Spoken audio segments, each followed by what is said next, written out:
So right off the bat, 2 paragraphs in, I probably, if I were on an admissions committee, I would stop reading it right there and just move on because I'm not connected to this essay yet.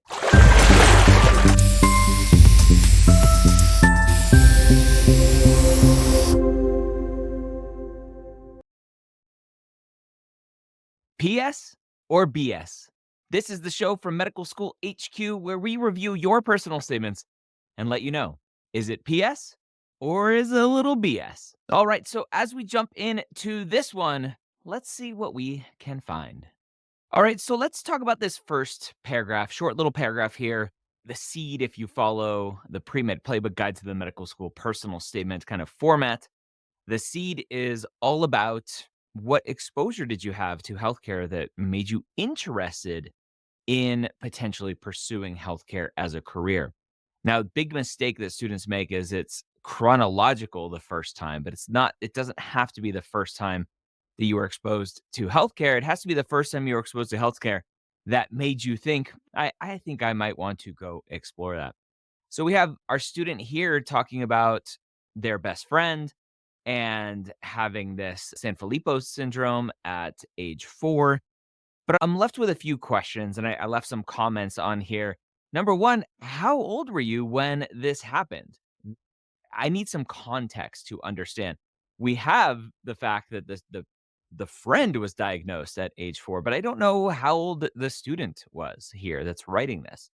And then we jumped immediately from, "Hey, my friend had this thing, this syndrome, and therefore it fueled my curiosity." And it's like a little 1-2 skip a few is how I often describe this, is we're skipping straight to the punchline without the buildup to really understanding why. So that's my feedback on this first paragraph. As we move to the second paragraph here, I'm left with a few big questions. And really, it ultimately comes down to why, right?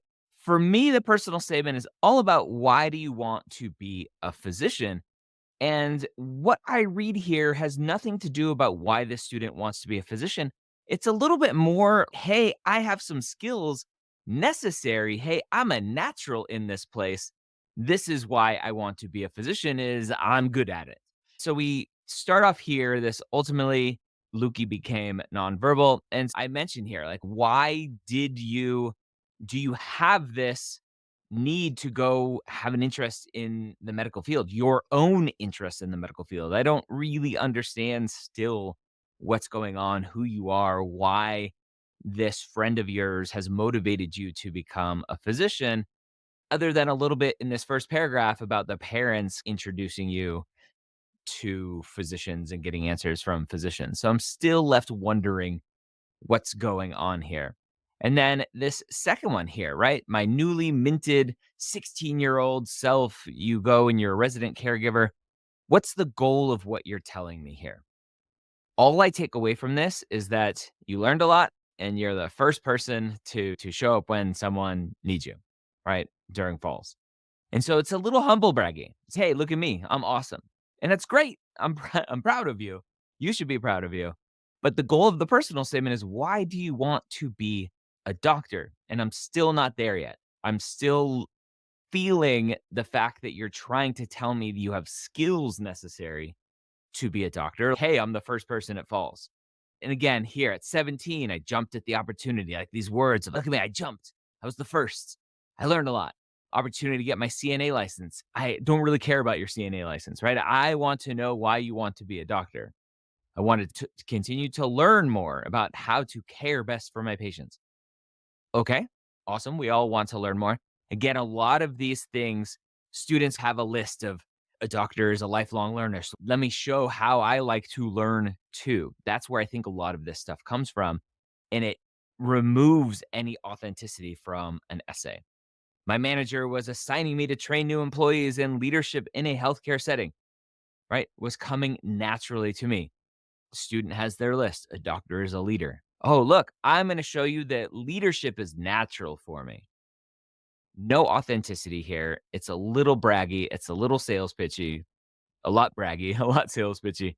So, right off the bat, 2 paragraphs in, I probably, if I were on an admissions committee, I would stop reading it right there and just move on because I'm not connected to this essay yet.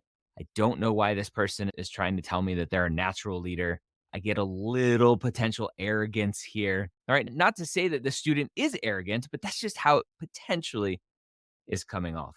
All right. As we continue down, we have this third paragraph. After COVID-19 began, I found myself standing on one end of the hallway. So the student here is telling a little anecdote. I prefer anecdotes if you're going to use them. I recommend them. You don't have to.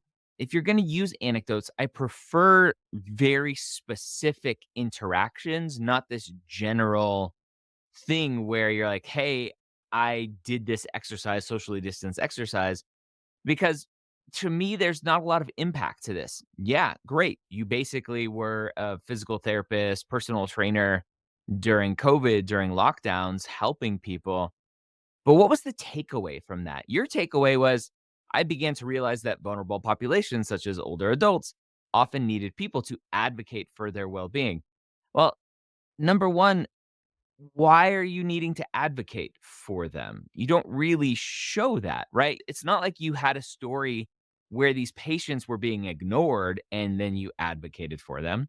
These patients were vulnerable. They're in lockdown. So I don't really see the advocation, the advocacy, wrong word, the advocacy of what's going on, other than it just feels like this word advocate is thrown in there. Same thing if we go down a couple sentences where we say, hey, medical care more accessible. I want to find a way to make more medical care more accessible. That accessible word is another buzzword that just seems a little thrown in there. It doesn't fit with everything else that you're saying. I'm not sure what's going on, other than I'm still sold on the fact that your essay is on the sales pitch side of things versus helping the reader understand who you are and why you're here.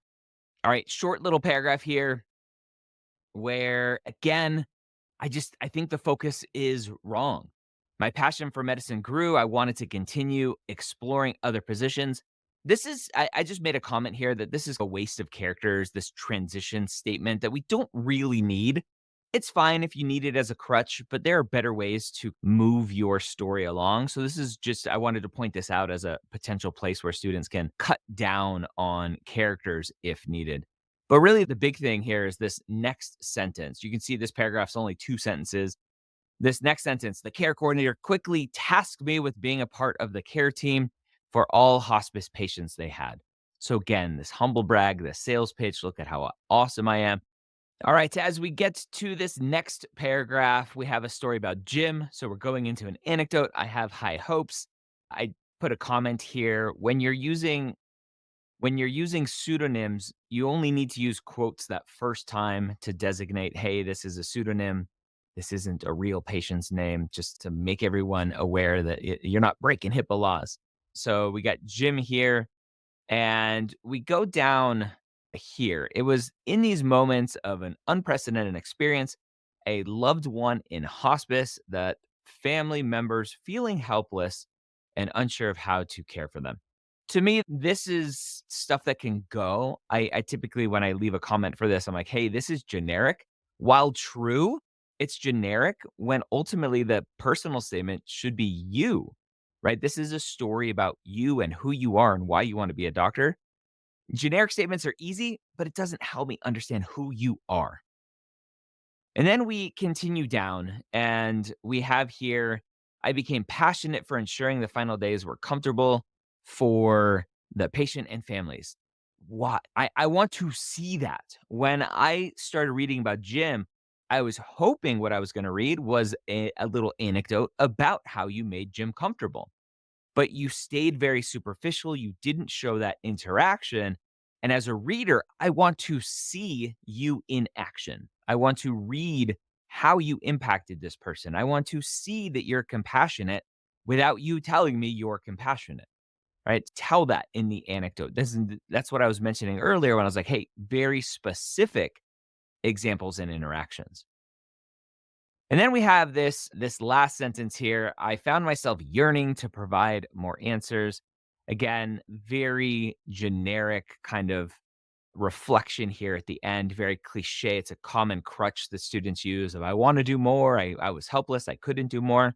It makes a lot more sense in the seed, but in these watering events where you're showing this, it makes less sense because you're saying, "Yes, I wanna be a doctor," and in this situation, I yearn to provide more. Of course you did, right? You want to be a doctor, you're gaining these experiences for confidence that you're on the right path, but of course you want more. So dig a little bit deeper there.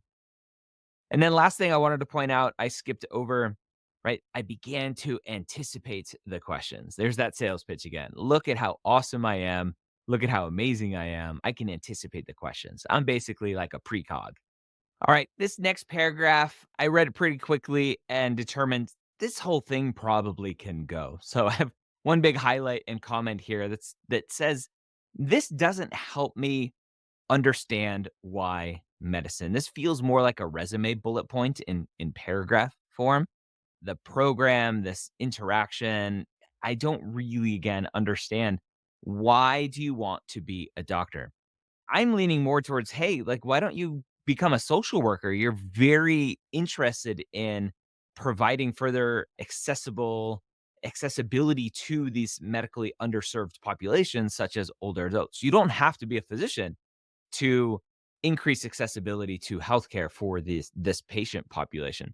So this specific paragraph, I don't think adds anything to the story of why medicine.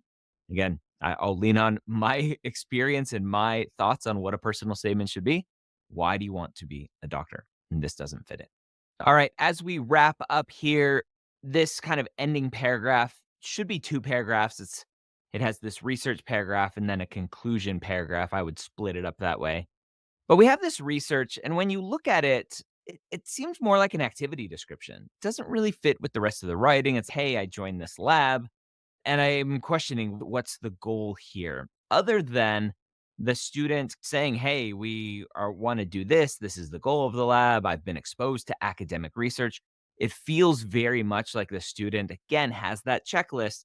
And the conclusion actually isn't terrible. We have some aspirations. I think a conclusion should be very aspirational. And they do talk about this aspiration for the vault, but I'm not really sure what's going on and why. Why is this there? Why is there this desire for this patient the student to serve this patient population? And so I'm felt more with a gut reaction of this is just buzzwords and not authenticity. And I could be proved wrong. I just don't see it yet because of the way that this is written. All right, I'll let you read this kind of final comment I left to the student. Ultimately, I don't think this is a great personal statement yet. I think the focus is wrong and not helping the reader understand why medicine through the reflections, through the anecdotes, and what is written so far. There are some great exposures. And so maybe with a little bit of a different focus, a little bit different kind of goal in mind, this could be a great essay. But right now, it's not.